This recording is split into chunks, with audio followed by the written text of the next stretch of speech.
in today's video, I want to help you answer the question, is this meat done cooking? So I know that sounds like not a very exciting topic for a video, but I can assure you that if you have ever been about to serve guests turkey dinner on, say, Thanksgiving, which is coming up as I film this, and wondered, is this turkey cooked all the way through? Then you are gonna wanna watch today's video for some easy tips and tricks on how to make sure that your turkey or other meat is completely finished cooking.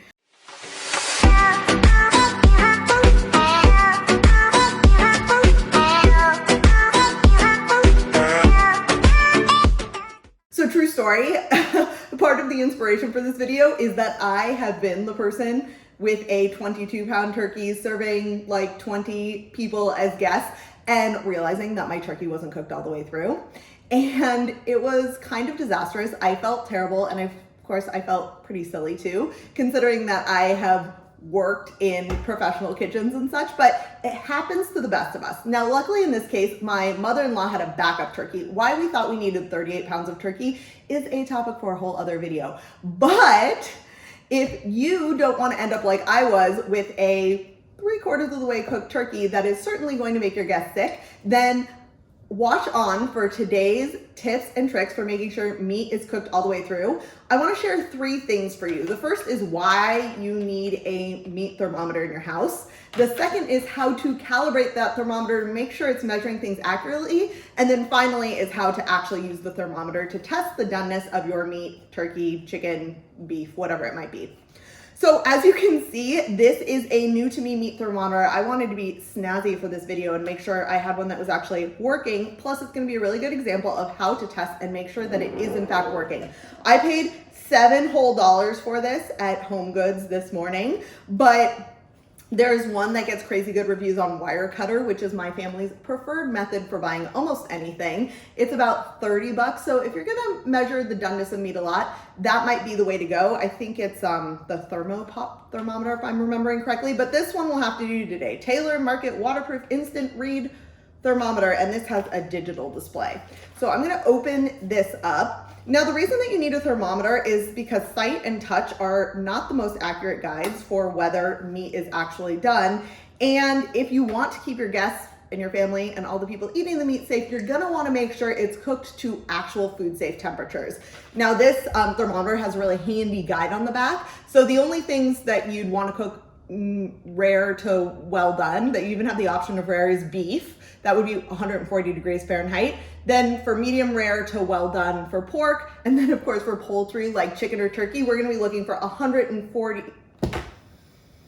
And then of course for poultry like chicken or turkey, we're gonna be looking for 165 degrees Fahrenheit to make sure that it's done. Okay, cut this lid open.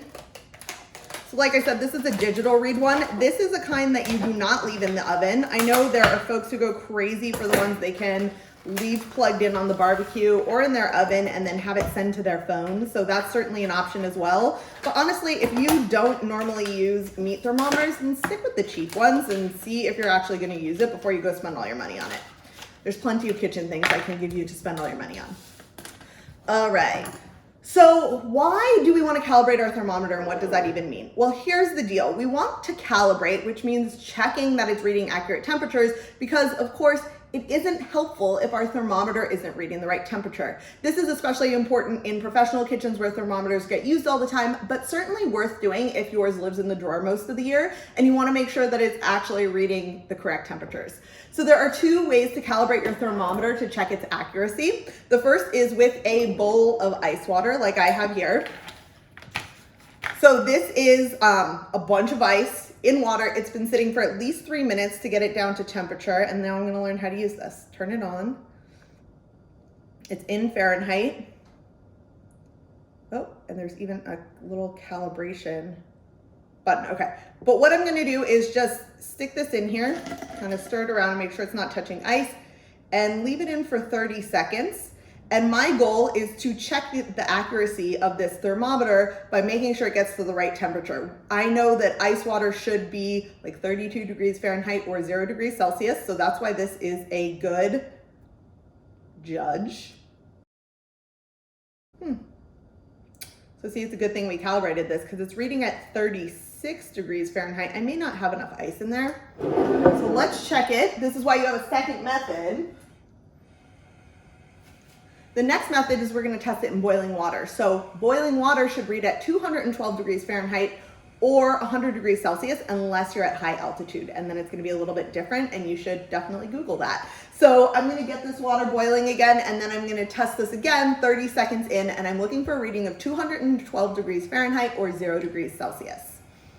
All right, I have boiling water. It's been boiling for about a minute now, so I'm gonna go ahead and stick this in and look for that reading within 30 seconds of 212 degrees Fahrenheit or 100 degrees Celsius. Yikes, that's hot. Okay, we're getting there, we're getting there. This is where I was saying, you know, it is possible that my ice water just wasn't quite cold enough. So we're retesting it here. You know what? This is holding at 209 degrees Fahrenheit. So thank you, Taylor, for making sure that I calibrated my thermometer before I used it. So what's the problem? Why does it matter if it's not accurately calibrated? Well, you can see it was about 3 degrees Fahrenheit off in each direction, maybe 4 on the ice water. And the problem with that is that if I want my poultry cooked through to 165 degrees Fahrenheit and I haven't checked this, I could very well be running low and not know it and inadvertently serve not fully cooked food to my guests, and that is not good. So we're gonna figure out how to calibrate this baby. Now we're bringing out the tools. Okay. So the calibration on this is a twist. I'm using this flathead screwdriver I found, thank you husband. I'm gonna put this back into the boiling water, get it to that 209 again, hopefully, although now I messed up the calibration. And then I'm gonna slightly adjust it, kind of like you calibrate a scale at home if you ever have any of those old scales, to make sure that it's actually reading at 212 when it is at 212. Oh yeah, 212. Okay, it's at like 212.5. I'm gonna call that good because I know myself and I'm gonna mess it up more if I try to fix it super accurately. So, you probably can't see, but there's this little calibration knob, and on these thermometers, you can change that. Yours may look different, so go ahead and look at the manual. If it's not reading 32 degrees Fahrenheit or 0 degrees Celsius on your ice water that's been sitting for at least 3 minutes after 30 seconds of reading, or 212 degrees Fahrenheit or 100 degrees Celsius on boiling water, then you're gonna need to find that calibration and adjust it so it's at those readings so that you know it's reading accurately. So now that we've done the fancy thing of calibrating and you've hopefully seen the importance of that through my example, I want to talk to you about actually testing your turkey. Now, I don't have a turkey here today because it's not quite Thanksgiving and I didn't have the wherewithal to buy one. I don't really like turkey that much, but I have a chicken breast. I have no idea if it's done. Like, I legitimately don't, because I don't know how long I put it in for. It might be overdone for all I know, but it is cooked. And so I'm just gonna put the thermometer in and give you a couple of tips while I do that. So if this were a turkey, there's a few things you'd be looking for and you can look for when you're measuring the temperature of any meat. The first is you wanna insert it into the thickest part of the thigh or wing or the thickest part of the breast. And then the other thing that you wanna be careful of with turkey is that you want to make sure that you aren't touching bone because that's gonna be hotter than the meat itself. So it's a little bit exacting. You can kind of wiggle it around and feel if you're in bone and try to get it into that thickest part of the breast or the thigh. And that's gonna give you the most accurate reading. I'm only at 140 here. Now, truth be told, this has been sitting out for a minute. So you're gonna be best to measure right after it comes out of the oven. I didn't plan to do all that calibrating. Let's check this out. Yikes.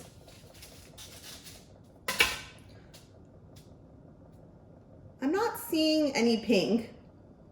So, but if I had measured this right out of the oven, I would make sure that it was at 165 degrees Fahrenheit. Most thermometers are gonna say that right on there to make sure that it was fully cooked through. And turkeys will like have a little bit of residual heat because they're so big, so they can have bump up a little bit more in temperature like as they sit. So you can go like a little tiny bit below, but if you want to be extra safe, 165 degrees Fahrenheit is where it's at. Then let it sit for the juices to redistribute before you start carving it up. So I hope that today's video was helpful and gives you the confidence to cook a delicious and fully cooked turkey for your family this holiday season or any other time of year. Here's what I want you to do today. If you don't yet have a thermometer, get thyself to the nearest like CVS or grocery store or whatever, buy the cheapest one available, or go check out Wirecutter, search meat thermometer and find the best one according to them, and go ahead and buy that so that you have it to help you understand what the temperature of your cooking meat is. I would love to hear from you over on Instagram. I'm at The Family Kitchen Coach. Let me know if you have any questions, and I look forward to talking to you soon.